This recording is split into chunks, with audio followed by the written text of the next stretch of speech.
여러분 안녕하십니까? 어쩌면 우리들에게 미래에 있을 그런 일들에 대해서 예방주사를 놓으시는 거 아닌가. 그래서 이번 일들을 잘 극복하면 그때에도 우리는 충분히 이겨나가서 우리 모두 다 같이 하늘에 입성하리라고 생각을 합니다. 이렇게 어려울 때 우리들이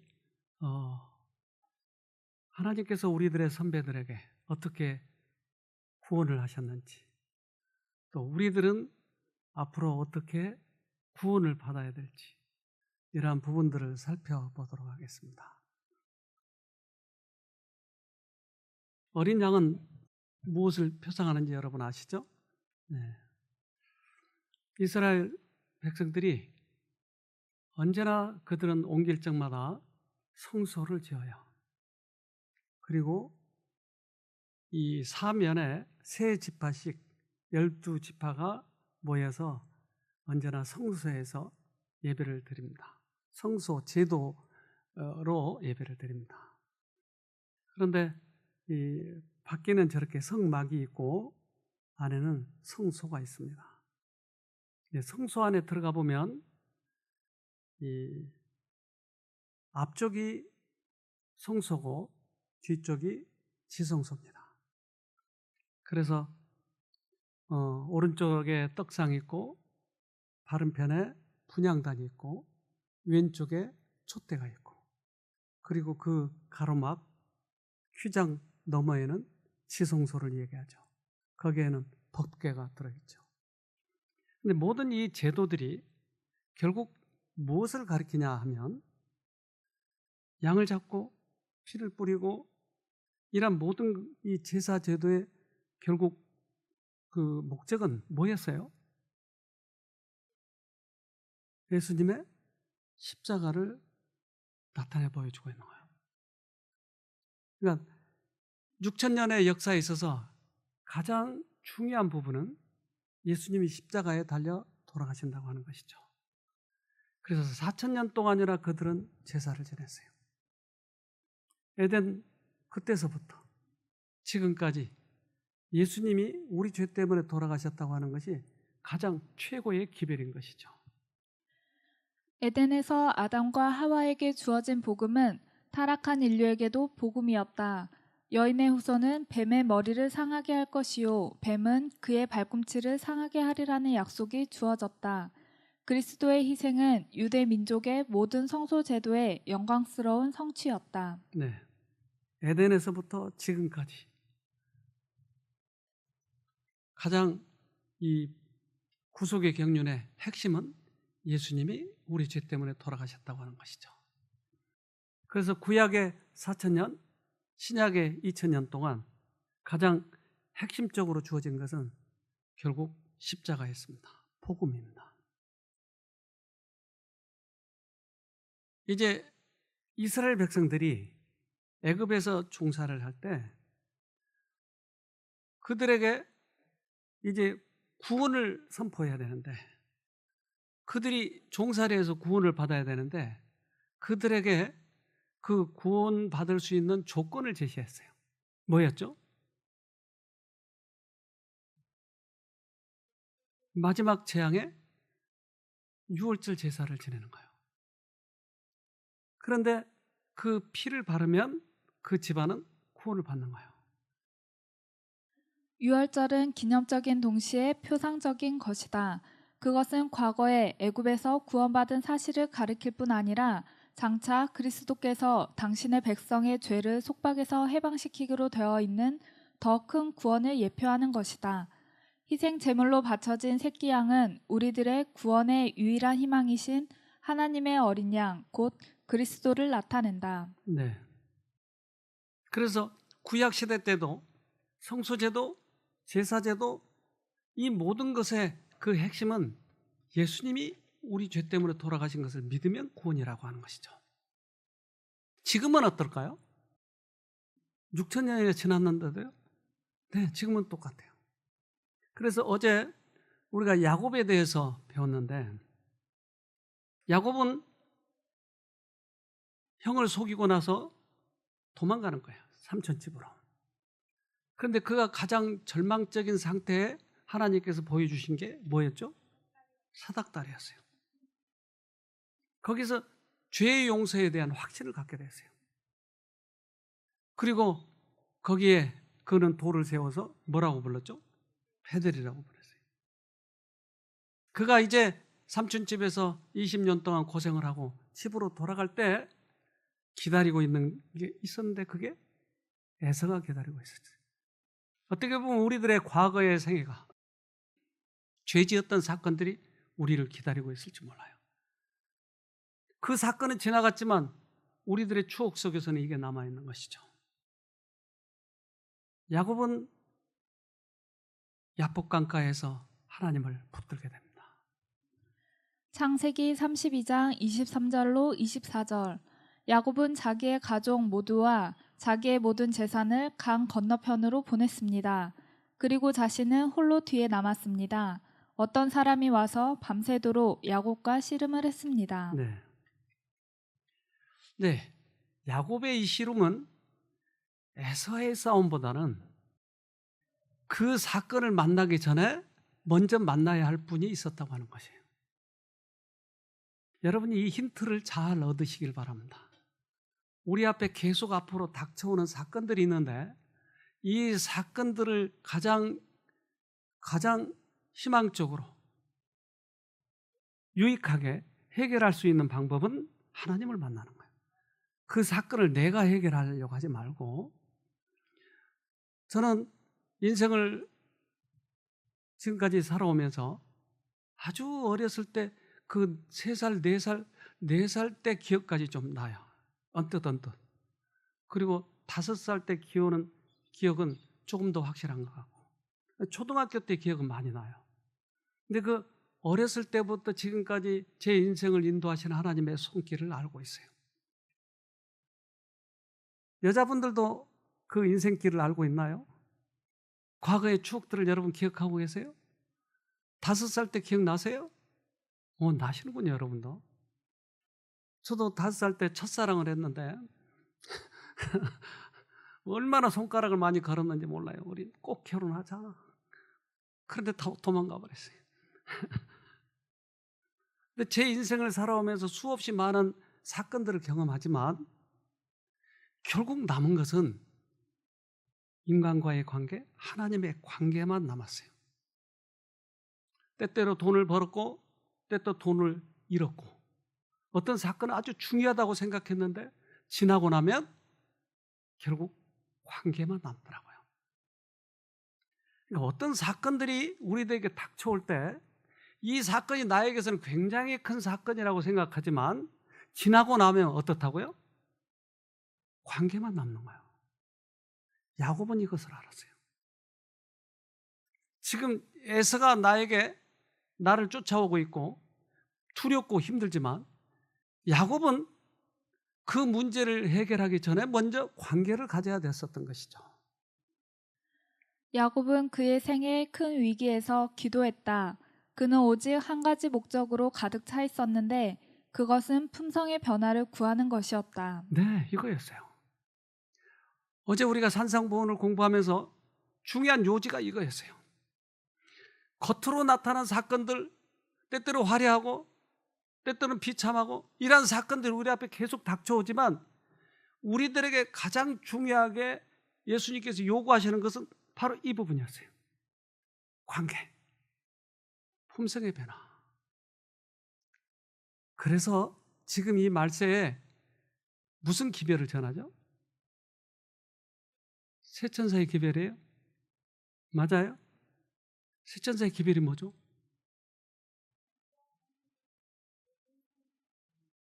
세천사의 기별을 간단히 이야기하면 이거예요. 믿음으로 말미암는 의에 대한 기별이 셋째 천사의 기별이다. 그것은 참된 셋째 천사의 기별이다. 믿음으로 말미암는 의인은 세 천사의 기별의 요지다. 그러니까 우리가 지금 세 천사의 기별을 전하고 있는데 이 세 천사의 기별을 전하는 요지는 뭐예요? 믿음으로 말미암는 의예요. 즉 예수님을 우리 마음에 모시면 우리가 의롭게 되는 것이에요. 예수님을 모시면 우리들의 품성이 변화되는 것이에요. 그래서 야곱이 싸웠던 그 씨름도 그거였고, 우리가 앞으로 야곱의 환난이 우리에게 닥쳐올 때의 싸움도 그거예요. 다른 사람들에게도 전해야 할 기별이 바로 그거예요. 그러면 새 천사는 누구죠? 믿음으로 말미암은 의를 경험한 사람이 다른 사람에게 전하는 것을 새 천사의 기별을 전한다라고 얘기를 하는 것이죠. 그는 단순히 그의 경노한 형으로부터 구원함을 받는 것이 아니라 자기 자신으로부터도 구원함을 받았다. 그의 본성에 있던 악의 세력은 깨어지고 그의 품성은 변화되었다. 네.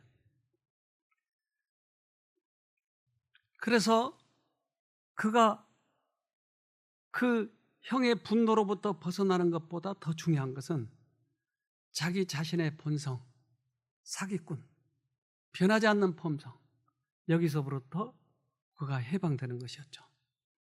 그래서 그에게 주님께서는 이스라엘이라고 불렀죠. 이스라엘, 그것은 하나님과 싸워서 이겼다. 즉 자기 자신과의 싸움에서 승리한 것이죠. 우리가 지금 이 말세의 기별을 전하고 있는데 앞으로 여러 가지 징조로 봐서 예수님이 곧 오신다고 하는 것이 자명해요. 그렇다면 우리는 무엇을 준비하고 무엇을 세상에 전해줘야 될 건지 하는 것이에요. 지금 난리 버거지잖아요. 미국도 넘어가고 지금 이탈리아도 넘어가고 다 지금 거의 그러고 있어요. 근데 한국도 문제예요 지금.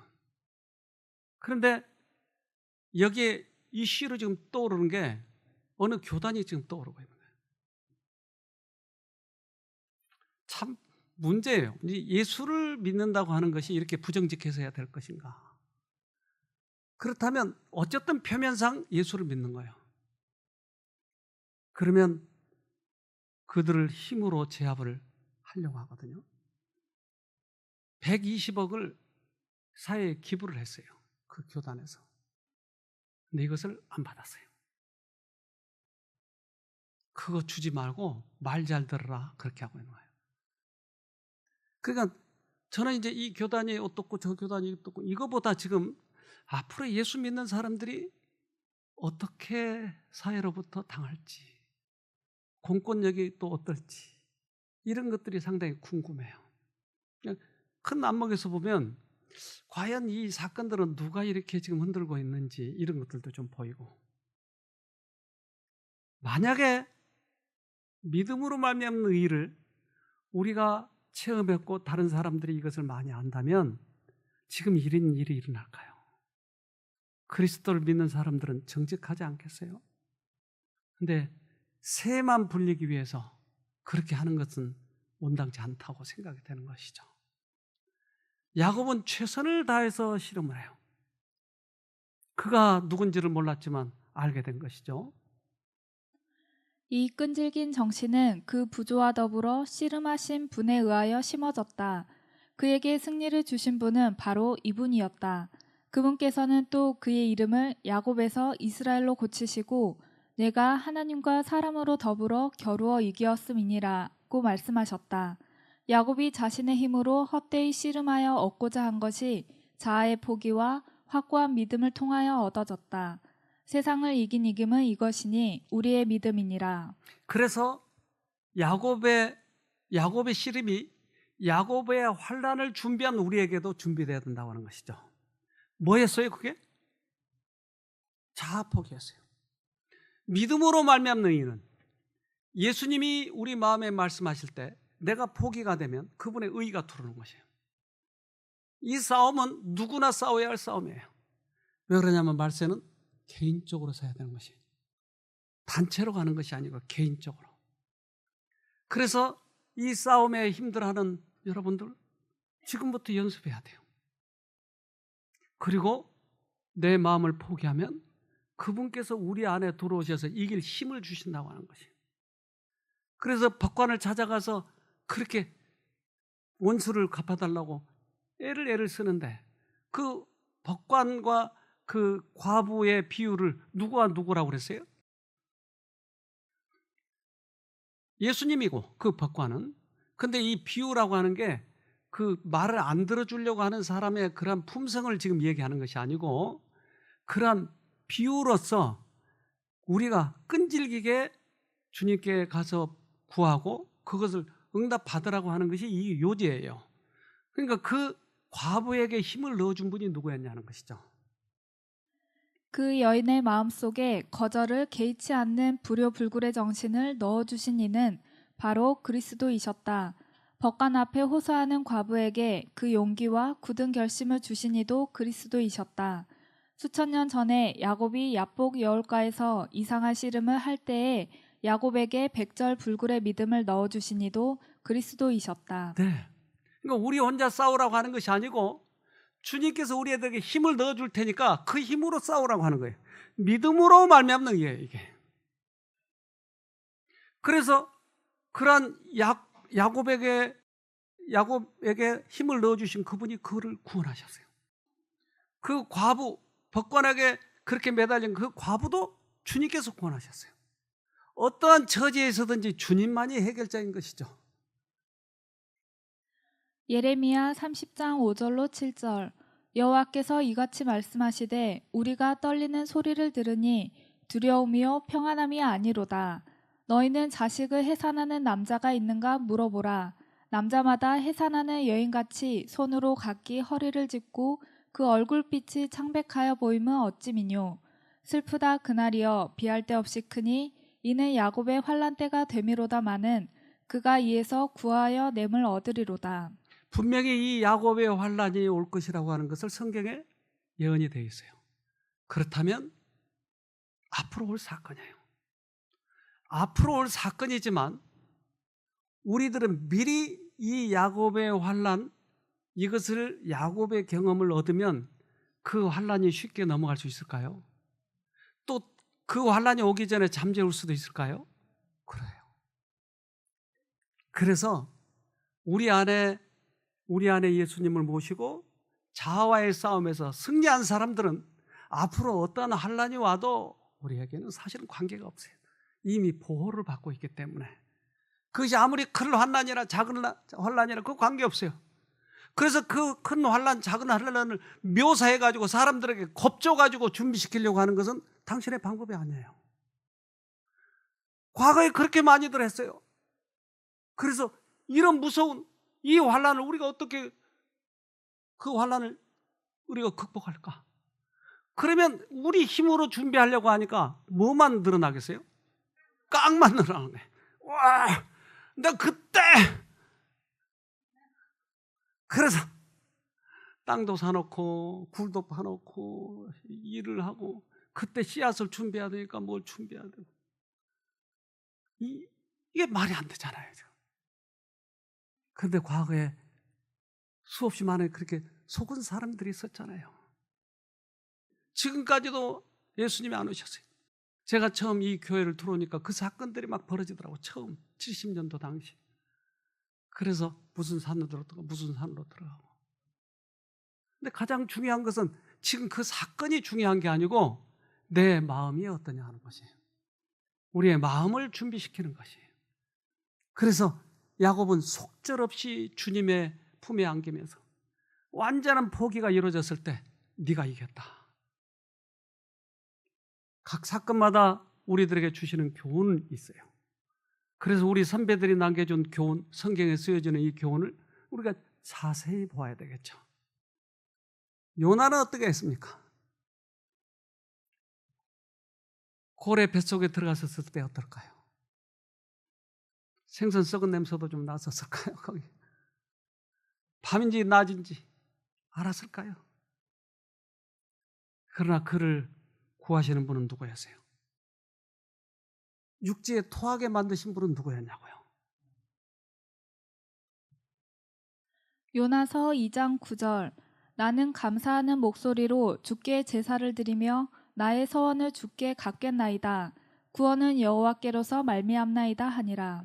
구원받은 사람은 모두 다 이렇게 얘기하는 거예요. 내 힘으로 구원을 얻었다고 얘기하잖아요. 구원은 여호와께로부터이니라. 그래서 다윗도 그렇게 이야기하고 요나도 그렇게 이야기하는 거예요. 야곱도 그렇게 이야기하는 거예요. 내 힘으로 한 것이 아니에요. 그래서 구원은 여호와께로부터 오는 것이에요. 우리 율법주의자들 요즘에도 계속 그런 사람들이 많아요. 그래서 율법을 지켜야 구원 얻는다고 하는 거예요. 근데 성경에 그렇게 써져 있나요? 아니요. 믿음으로 구원 얻는다고 얘기하는 거예요. 믿음으로 구원 얻는 경험을 하고 있는지 못하고 있는지를 우리들에게 거울로 비춰주는 게 뭐였어요? 이게 율법이에요. 율법을 지켜서 구원 얻는 게 아니고 율법은 거울 역할을 하는 것이에요. 그래서 내가 탐심을 가지고 있었는데 탐심을 가지고 있다고 하는 것이 죄라고 하는 걸 모르고 있었으니까 탐심을 가지고 있었는데 거울로 비춰보니까 이게 죄네 라고 깨닫게 해주는 거예요. 그럼 예수님을 만나게 되면 예수님이 나를 탐심을 없애줄 수 있나요? 그러면 거울을 보면 그 다음부터 보여요, 안 보여요? 탐심이 안 보이는 거예요. 아, 내가 이것을 경험을 했구나. 그래서 율법을 거울, 또 뭐라고 그래요? 몽학선생이라고 하는 것이에요. 몽학선생은 부잣집 아주 이 정승 이런 사람들의 자제를 서당까지 데려다주는 특별한 종, 이걸 몽학선생이라고 그랬어요. 그런데 이 종은, 이 보디가드는 부잣집 아들이 없어지면 안 되니까 납치되면 서당까지 데려다 주는 거예요. 그러면 서당에 데려다 주면 누가 책임져요? 이제 서당 선생님 책임지는 거예요. 그러니까 몽학 선생은 서당까지 데려다 주면 되는 거예요. 서당 선생이 그 다음부터 나를 가르치는 거예요. 이 썩은 걸 먹으면 안 돼. 썩은 걸 먹으면 배탈 나. 이것은 건강 기별이잖아요. 그런 것처럼 다른 사람의 물건을 훔치면 안 돼. 그럼 누가 이것을 가르쳐줘요? 몽학 선생이 가르쳐주는 거예요. 몽학 선생. 율법이 가르쳐주는 거예요. 이게. 부모를 죽이면 안 돼. 몽학 선생이. 그러니까 내가 예수를 깨닫지 못하는 동안에는 율법이 나를 끌고 가요. 어디까지? 몽학 선생이 어디까지? 선생님한테. 그 선생님은 누구예요? 그 예수를 만나면 어떻게 돼요? 그분이 나에게 들어오셔서 나를 변하게 만들어주는 거예요. 그러면 그때 몽학 선생님 필요 있어요, 없어요? 그래요. 그러니까 몽학 선생이 하는 이유는, 있는 이유는 예수께 데려다 주는 역할이에요. 예수께. 율법이 무슨 역할을 한다고요? 예수께. 즉 내 힘으로 이제까지는 술을 끊으려고, 이제까지 탐심을 안 가려고 노력해도 안 돼요. 근데 이게 죄라고 하는 것을 알고 있었어요. 그러니까 이 거울이 자꾸 나를 예수한테 끌고 가는 거예요. 예수를 만났을 때 이것이 되는 것이에요. 믿음으로 구원 얻는 것이에요. 믿음으로. 이스라엘 백성들이 종살이했을 때 그들을 구원하신 것은 하나님이셨어요. 그래서 그들이 전혀 생각지도 않았던 바다를 열어가지고 데리고 나가신 것이에요. 그래서 바다 건너서고 나서 어떻게 했나요, 그들이? 바다 건너고 났어요. 땡큐 지저스 그러고 돌아갔죠? 어떻게 했어요? 그들이 노래를 지었어요. 출애굽기 15장 1절. 이때 모세와 이스라엘 자손이 이 노래로 여호와께 노래하니 일러스되 내가 여호와를 찬송하리니 그는 높고 영화로우시며 말과 그 탄자를 바다에 던지셨음이로다. 네. 모세의 누이는 이거 노래를 했어요. 미리암. 건너고 나서 그 노래를 하는 이유가 있어요. 말탄자를 바다에 빠뜨리시고 우리를 건지시고 이런 노래를 했다고요. 모세의 누이 미리암이 선두에서 진행하고 부녀들은 소고와 춤으로 이 노래에 화답하였다. 멀리 광야와 바다를 넘어서 이 즐거운 노래에 후렴이 울려 퍼지고 저들의 찬양의 노래가 산들의 메아리 쳤다. 너희는 여호와를 찬송하라. 그는 높고 영화로우심이요. 이 노래와 이 노래가 기념하는 큰 해방은 히브리 민족의 기억에서 결코 지울 수 없는 인상을 그들에게 주었다. 그 사건은 너무나 크기 때문에 잊어버릴 수 있어요, 없어요? 없어요? 쉼터에 와서 회복되면 잊어버릴 수 있어요, 없어요? 근데 있어요. 바다를 건넜는데도. 그래서 때때로 우리는 그래요. 매일 하나님께서 바다를 건너게 하시고 물을 내리시고 구름 기둥, 불 기둥을 매일 주셨는데도 어떻게 저 사람들이 잊어버릴까? 이해가 안 돼, 이해가. 근데 그 당사자가 누구예요? 금방 잊어버려. 왜 이렇게 쉽게 잊어버린지 모르겠어요. 여호와는 그분을 의지하는 사람들의 능력과 구원이심을 증거하였다. 저 노래는 유대 백성들에게만 속한 것이 아니다. 그것은 의에 대한 모든 원수의 멸망과 하나님의 이스라엘이 최후의 승리를 거둘 미래를 가리킨다. 네. 이 노래를 부르는 것은 그들이 건짐을 받았지만 또 앞으로도 예수만이, 하나님만이 승리하게 해준다라고 하는 의미였어요. 잊어버리지 말자. 그러니까 잊어버리지만 않으면 되는 거예요. 과거에 우리가 잊어버린 것만큼 이게 두려운 것이 없어요. 우리가 미래에 대해서 두려울 것이 없는 것은 과거에 주님께서 우리를 구원하셨다고 하는 것을 잊지 않는 것이에요. 그러면 두려울 것이 없는 것이죠. 반모섬의 예언자는 흰옷을 입은 이긴 무리가 불이 섞인 유리바다에서 하나님의 검은 고를 가지고 하나님의 종 모세의 노래, 어린 양의 노래를 부르는 것을 보았다. 네, 보세요. 미리암이 불렀던 노래를 우리가 어디서 불러요? 유리바닷가 앞에서. 하나님께서 나를 구원하셔서 홍해를 갈라서 그리고 40년 동안이나 나를 살게 해서 이 노래를 하는 것이에요. 이것이 경험의 노래였던 거예요. 과거에 우리를 구원하셨던 하나님을 노래하는 것이었어요. 결국 관계였어요. 사건이 아니고, 사건은 하나님께서 풀어가시는 거예요. 우리는 하나님과의 관계를 갖는 것이었어요. 요한계시록 15장 2절로 3절. 또 내가 보니 불이 섞인 유리바다 같은 것이 있고 짐승과 그의 우상과 그의 이름의 수를 이기고 벗어난 자들이 유리바닷가에 서서 하나님의 검은 고를 가지고 하나님의 종 모세의 노래, 어린 양의 노래를 불러 가로되 주 하나님 곧 전능하신 이시여 하시는 일이 크고 기이하시도다. 만국의 왕이시여 주의 길이 의롭고 참되시도다. 네. 저는 이 사건들을 쭉 지나가는 것을 보면서 이스라엘 백성들에게나 또는 우리들에게나 또 우리 과거 이 교회에서 일어났던 일들이나 쭉 보면 결국 그 사건이 중요했던 것이 아니고 그 사건을 통해서 우리들의 품성을 드러내는 것이었어요. 지금도 이 사건도 그렇습니다. 코로나 사건도 결국은 이 사건을 우리가 어떤 자세로 이걸 넘어가느냐는 거예요.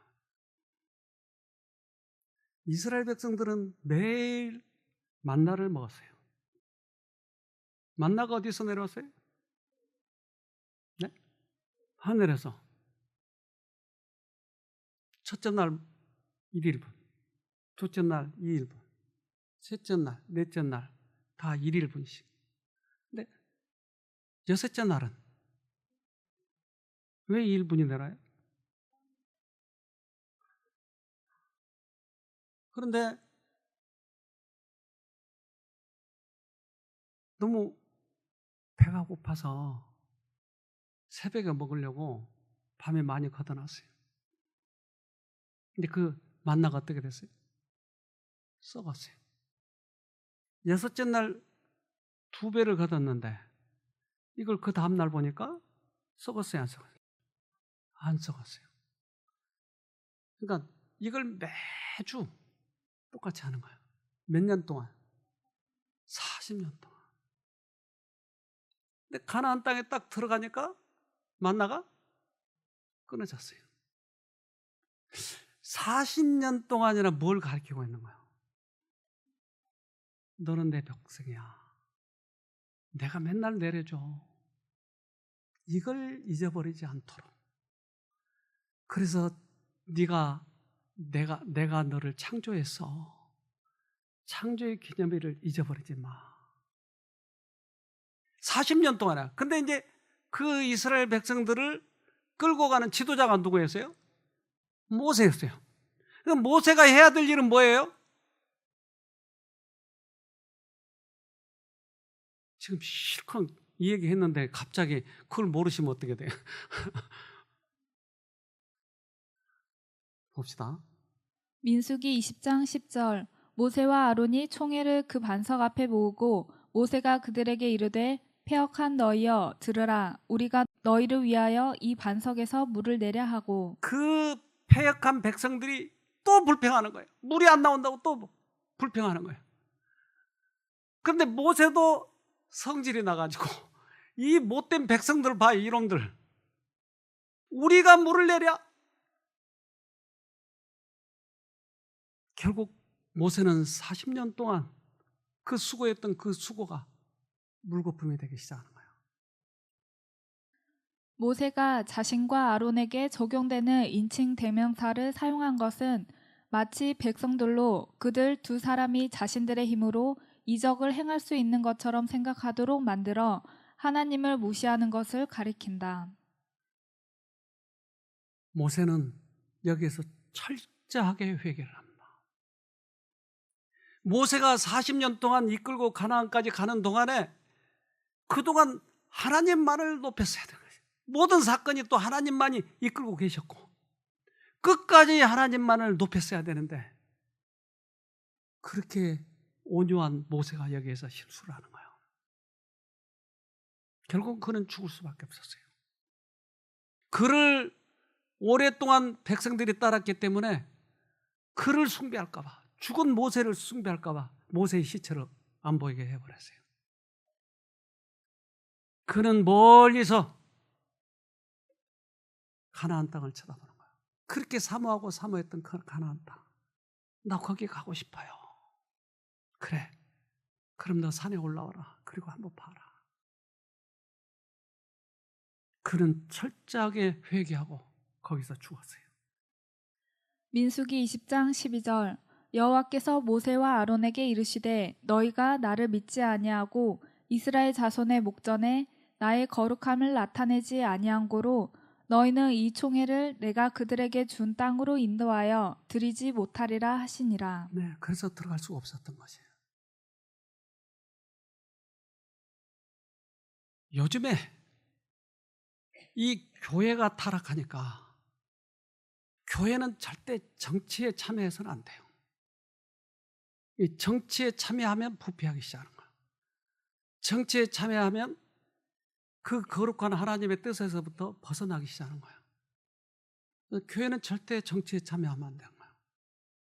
그런데 예수님도 정치에 대해서는 거리를 두셨어요. 근데 요즘에 정치에 참여하는 사람들이 자꾸 나타나요. 예수님 이름으로 하나님 까불지 마 이런 말도 해. 가만두지 않을 거야. 그럼 이 사람이 직업이 뭐예요? 목사예요. 이 사람이 인기가 있는 거예요. 그래서 백성들이 그 사람을 열광해요. 지금 감옥에 들어갔는데 석방시키라고 난리예요. 지금 교인들이. 그런데 어느 큰 교단에 지금 회장인가 그래요. 그 사람이. 기가 막히잖아요. 그러면 지금 야곱이나 모세나 지금 이들이 여러 가지 사건들 속에서 가장 중요하게 나타난 그런 요지는 뭐였어요, 지금? 자아 포기. 믿음으로 말미암는 이. 우리가 앞으로 전해야 할 복음이에요. 그러면 이 지금 사건, 코로나 사건 속에서 우리가 잊지 말아야 할 교훈들이 있지 않겠어요? 그런데 그런 사람들이 지금 인기인 거예요. 뭐가 지금 메말라 있어요? 뭐가 지금 가뭄이 들었냐고요? 어떤 것이 가뭄이 들었어요? 가뭄이면 뭐가 갈급해요? 물이. 그런데 지금 세상에 뭐가 가뭄이 들었어요? 네?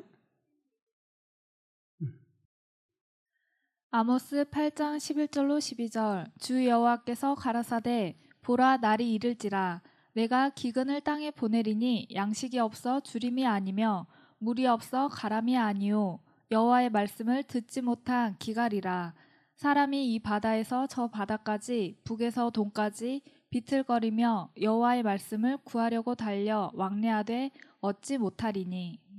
지금 그런 시기예요. 사건들이 우왕좌왕하는 거예요. 사단은 큰 사건들을 일으켜서 사람들의 영혼을 완전히 홀려버렸어요. 어떻게 그런 사람이 그 목사라는 타이틀을 가지고 그렇게 이야기할 수 있느냐는 거죠. 그런데 왜 인기냐 하는 거예요.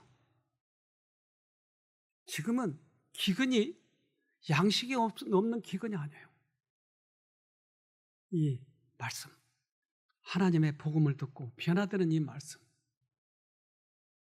이것이 기근인 거예요 지금. 그래서 우리 이번 코로나 사건을 내가 어떤 목적으로 지금 보고 건너가느냐 하는 것이 중요한 거야. 아유, 코로나 지나갔으니까 아주 이제 살판 나네. 아유, 한잔하자. 그럼 이 사건만 지나가고 마는 거예요. 우리들에게 교훈을 하나도 주지 못한 것이. 아, 이 사건이 나에게 어떤 의미였구나. 이 남미 쪽에 가면 헨리 체리우스라고 하는 선인장이 있어요. 그런데 이것은 키가 커요. 그리고 꽃이 참 아름다워요. 근데 이 꽃은 밤에만 피는 거예요. 그래서 밤의 여왕이라고 한 말을 헤리체리우스라고 그래요. 근데 이 꽃은 1년에 단 한 번, 하루만 피는 거예요.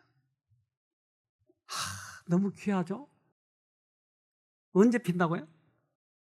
밤에만 펴요. 1년에 단 하루. 그러니까 1년에 단 하루 그 꽃을 보려면 1년간을 기다려야 되는 거예요. 저 꽃이 필 때까지를. 그런데 1년에 단 한 번 박쥐가 그곳을 지나는 거예요. 근데 이 박쥐는 북녘에 가서 머나먼 곳에 가서 새끼를 낳아야 돼요. 동굴에 들어가서. 아주 아늑한 동굴이 있는데 그곳에 가서 새끼를 낳아요. 근데 여기까지 가려면 도저히 배고파서 못 가는데 그 가는 길에 이 꽃이 피어 있는 거예요. 근데 이 꽃은 꿀을 생산을 하기 때문에 박쥐는 하루에 먹는 양이 자기 몸무게 1.5배를 먹어요.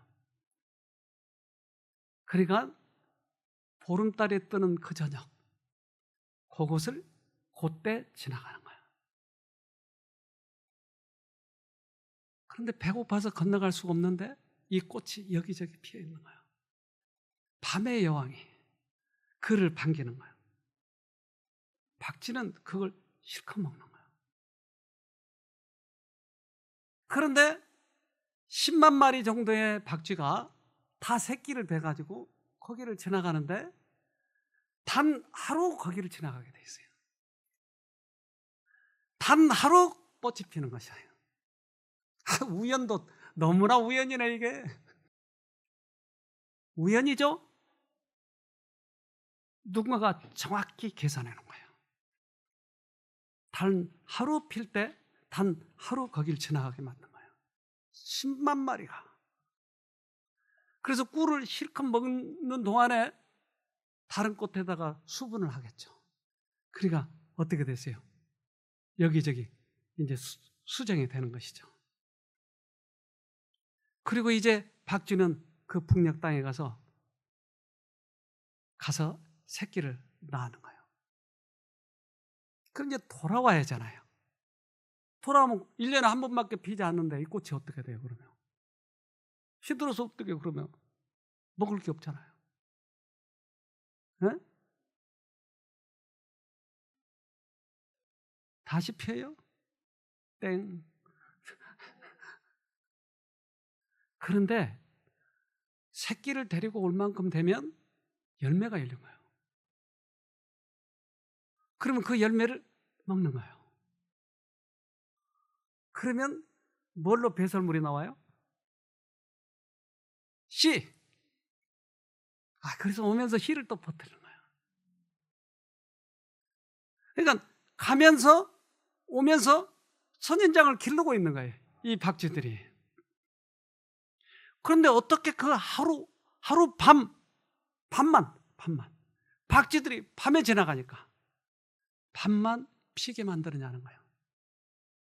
우연 중에 너무나 우연 아니에요, 이게? 그렇다면 박쥐와 밤의 여왕을 정확히 하나님께서 섭리 속에서 자라게 하고 있다면 박쥐보다 훨씬 잘 만들어진 인간은 어떨까요? 우리가 코로나의 위협을 겪고 있는지 알까요? 알죠. 여러분 보호하실까요?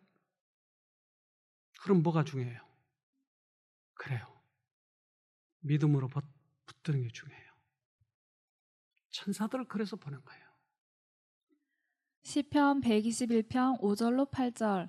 여호와는 너를 지키시는 자라. 여호와께서 내 우편에서 내 그늘이 되시나니 낮의 해가 너를 상치 아니하며 밤의 달도 너를 해치 아니하리로다. 여호와께서 너를 지켜 모든 환난을 명쾌하시며 또 내 영혼을 지키시리로다.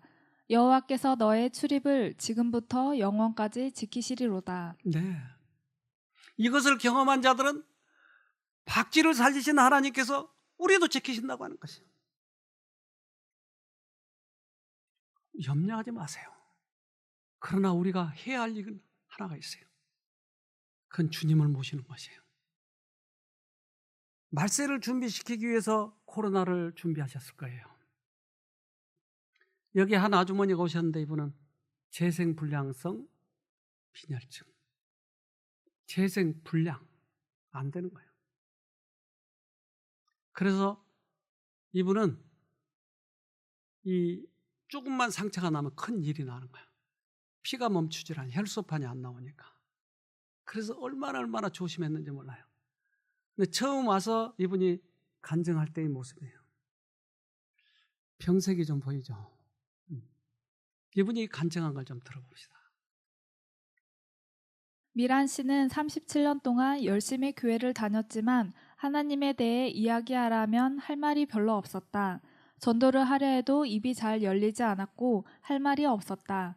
하나님을 믿은 지가 몇 년인데 내가 왜 그럴까 하는 깊은 고민 속에서 언젠가는 하나님의 도구로 쓰임받게 해달라고 혼자서 간절히 기도할 뿐이었다. 어느 날 같은 교회를 다니는 수연 씨가 쉼터에서 4개월을 지내고 병이 깨끗이 회복되어 돌아온 모습을 보았다.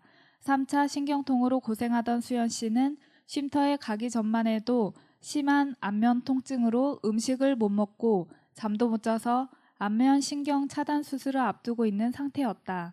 그런데 수연 씨는 질병이 회복된 것뿐만 아니라 하나님을 만나 무언가 달라진 사람이 되어 있었다.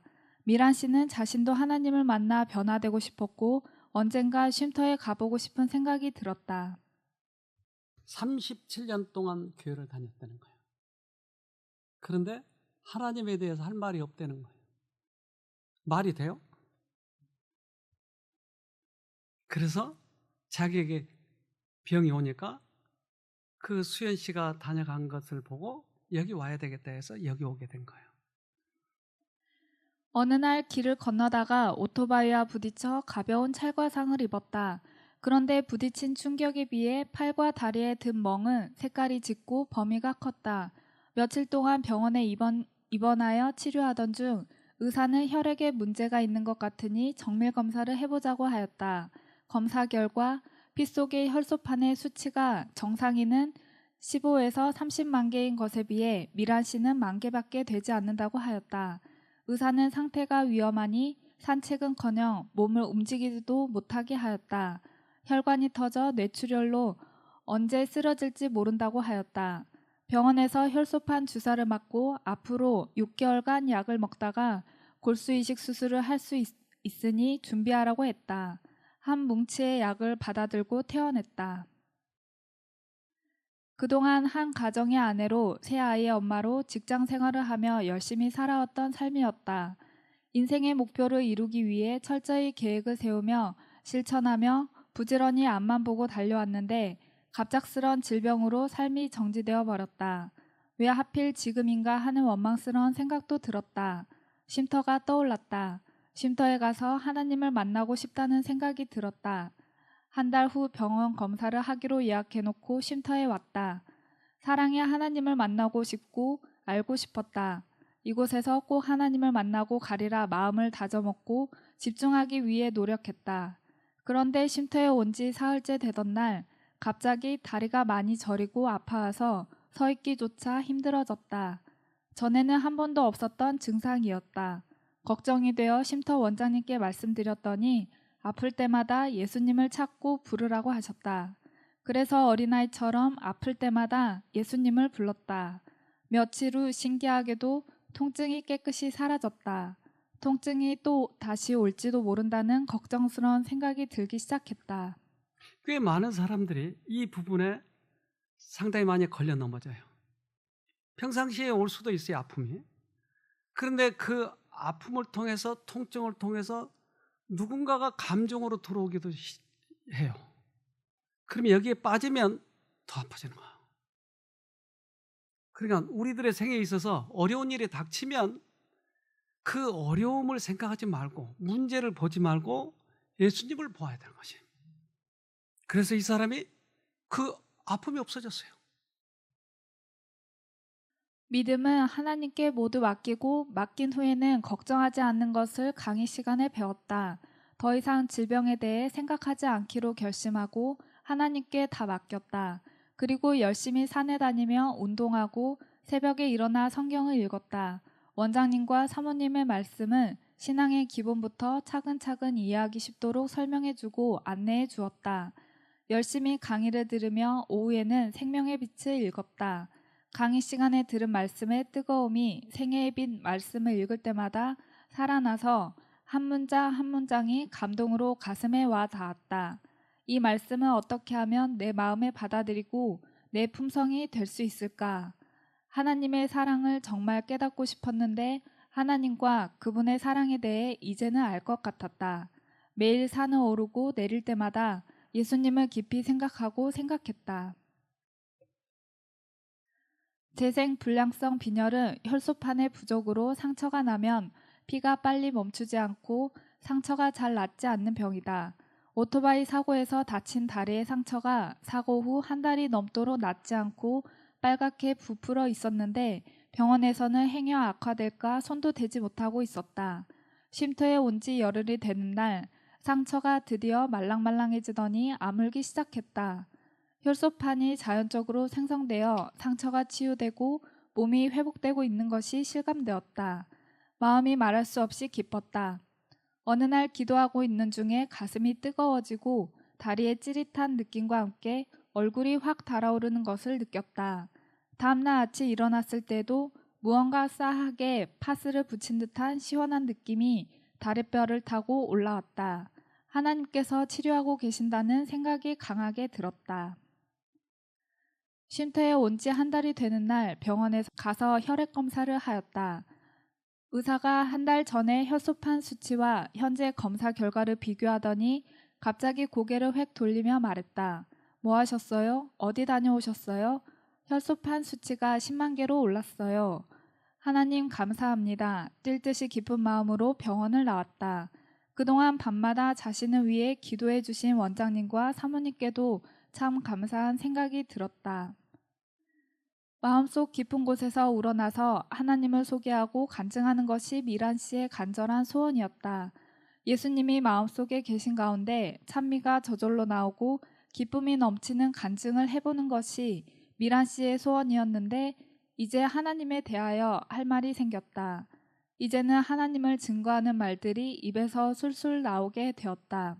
하나님은 간절히 매달리고 믿는 자를 버리지 않으시고 미란 씨의 질병을 치유해 주실 뿐만 아니라 예수님을 증거하는 사람이 되게 하셨다. 미란 씨는 이제 하나님이 쓰시는 종으로 살아가기로, 남은 인생 하나님을 힘차게 증거하며 살아가기로 기쁨으로 결심해 본다. 재생불량성 빈혈이라고 하는 사건이 나에게 닥쳐온 거예요. 근데 우리는 이 문제를 내가 풀려고 하면 너무나 벅찬 것이었어요. 근데 그는 야곱처럼 하나님을 붙들게 됐어요. 하나님과의 관계가 더 중요하다고 하는 거예요. 그 관계를 가지니까 이 사건은 없어졌어요. 그리고 내가 변화가 있었던 것이죠. 우리는 지금의 이 사건 속에서 내가 어떻게 구원을 받아야 되냐는 거예요. 모든 의와 능력은 누구한테 있어요? 하나님 안에 있는 거예요. 이분 얘기를 처음 들을 때부터 중간중간 간증을 들어봅시다. 그래서 여기 오기 이 결심은 일단 병을 나서야 되겠지만 첫 번째 병은 두 번째고, 첫 번째는 정말 나도 그 친구처럼 여기 와서 하나님을 만나는 경험을 하고 싶다. 그러는데 그 의사 선생님께서 하시는 말이, 검사를 해보니까 혈소판 수가 보통 평균이 15만 개에서 30만 개가 정상이래요. 근데 저는 그때 혈소판 수가 10,000개밖에 안 됐어요. 그래서 혈소판 수가 엄청 적은 거예요. 그래서 거의 검사해보나 마나 자기가 판단하기로는 재생불량성 빈혈 중에서 중증이라고 생각을 한다. 그러니 이거는 이제 급성으로 올 때는 더 이게 위험하니 절대 돌아다니지도 말고 침대에만 있으라고 그러더라고요. 그래서 일주일 동안, 10일 동안 입원하는데 여기 산책도 못 돌아다니게요. 혹시나 이게 제가 이제 중증으로 온 게 어떤 상처를 입어서 하는 것보다 내 스스로가 이렇게 혈관이 터질 수도 있대요. 그래서 절대 돌아다니지 말고 안정을 취하라고 하더라고요. 그래서 그냥 답답한 가운데서 10일 동안은 병원을 입원을 했어요. 근데 있으면서 이제 혈소판도 맞고 혈액도 맞고 이제 맞으니까 돌아온다고 해도 15만 혈소판이 15,000 이상은 넘지가 않더라고요. 근데 제가 이제 병원을 갔거든요. 병원을 갔는데 그 의사가 이제 혈액 검사를 하는데, 보통 제가 10월 28일에 거기서 병원에서 나올 때 수치가 22,000개였어요. 근데 그 수치를 보더니 이렇게 나를 이렇게 바라보더라고요. 그래서 어떻게 됐어요? 그랬더니 뭐 하셨어요? 어디 갔다 오셨어요? 이렇게 물어보더라고요. 그래서 그냥 웃었어요. 그랬더니 수치가 10만 개로 올랐대요.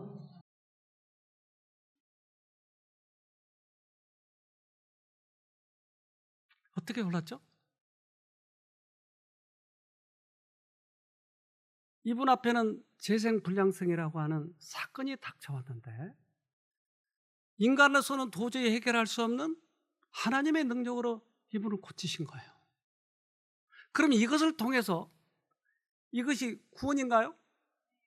무슨 구원이에요? 질병으로부터 구원이에요. 그러면 또 다른 구원이 있을까요? 그렇죠. 그래서 베드로는 이렇게 얘기합니다. 베드로전서 1장 5절, 하나님께서는 크신 능력으로 여러분의 믿음을 든든히 지켜주셔서 구원의 날이 이를 때까지 여러분을 안전하게 보호해 주십니다. 마지막 때가 되면 하나님께서는 여러분에게 구원을 베풀어 주실 것입니다. 네, 크신 능력으로 하나님께서 구원을 해주셨어요. 재생불량성에서 회복됐어요. 그렇다면 앞으로 주님이 오시는 날 그 구원도 우리들에게 주실 거예요. 조건이 있던데 뭐죠? 끝까지 붙들고 있으면. 처음 오셨을 때의 모습이었어요. 평생이 여전했어요. 역력했어요. 그가 간증을 할 때예요. 그리고 나갈 때 모습이에요. 기쁨으로 나가잖아요. 디모데후서 4장 18절 주께서 나를 모든 악한 일에서 건져내시고 또 그의 천국에 들어가도록 구원하시리니 그에게 영광이 세세 무궁토로 있을지어다. 아멘. 코로나에서 믿음의 형제들을 구원하실 거예요. 그리고 영원한 하늘에 들어가게 하실 것이에요. 건져내시고 천국에 들어가게 하는 거예요. 우리들이 지금 배워야 할 구원은 바로 그거예요. 지금 우리가 이 살아가는 동안에 질병으로부터, 나의 못된 성품으로부터 구원하실 거예요. 그러면 영원한 천국에 들어가게 하실 거예요. 그래서 다니엘과 세 친구들, 사드락과 메삭과 아벳느고, 이들도 구원을 받았어요. 사드락과 메삭과 아벳느고의 시대처럼 주께서는 세상 역사의 마지막 시대에도 의를 위하여 확고부동하게 서는 사람들을 위하여 능력 있게 일하실 것이다.